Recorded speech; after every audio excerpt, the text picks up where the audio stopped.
Two words have always been associated with Rupert Murdoch: wealth and power. The Australian-born magnate has propelled himself from local newspaper man to global media mogul, changing the face of media and its operation on his way. With presses running on one South Australia newspaper, Mordoch acquired and launched other publications right across the country and neighbouring New Zealand, before expanding News Corp into the UK, US and Asian media markets. But it was in the United Kingdom that he diversified into TV, creating Sky Television in 1989. Mordoch acquired the UK daily newspaper The Sun in 1969 and turned it into a tabloid format. By 2006, it was selling 3 million copies per day.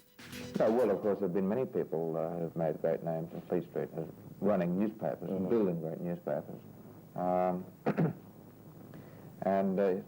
Well, to that extent, yes, I had to build a great newspaper out of The Sun. On his journey to become one of the world's wealthiest men, Mordoch has frequently been criticised for his political views and for lowering the standards of the publications and outlets he acquires.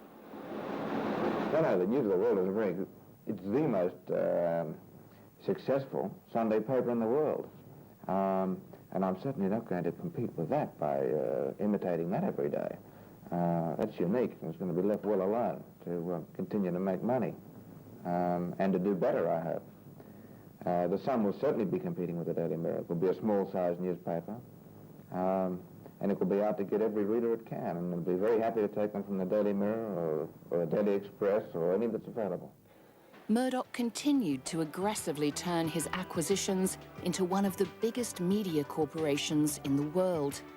In the 1980s, he became a US citizen in order to meet requirements for owning TV stations.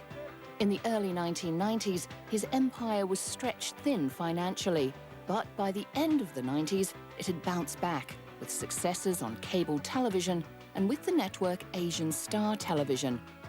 News Corp's holdings include the Fox TV network, HarperCollins Books, 20th Century Fox, and the New York Post. Mordoch is known for his persistent interference with editors and news chiefs. The whole structure of this sort of business is wound up in companies and also in family trusts. It's designed as a rampart to protect family wealth. So if one particular stone happens to fall out of that rampart, the defences of News International are still very strong. According to the 2009 Forbes 400, Mordoch is the 132nd richest person in the world, with a net worth of $4 billion. News Corporation Europe, based in Italy and operated by Letizia Moratti, has led spectators to believe that the entrance of Rupert Mordoch to the Italian television marketplace will be good for local and global competition.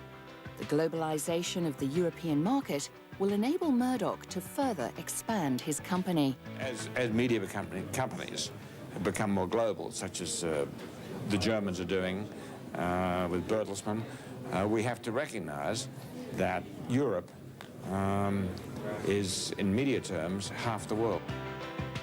As a major shareholder and managing director of News Corporation, Mordoch is directing one of the world's largest and most influential media corporations and shaping some of Australia, America and Britain's most popular media and news publications. But if the unhealthy concentration does exist today, it exists not in the private sector, but in state broadcasting.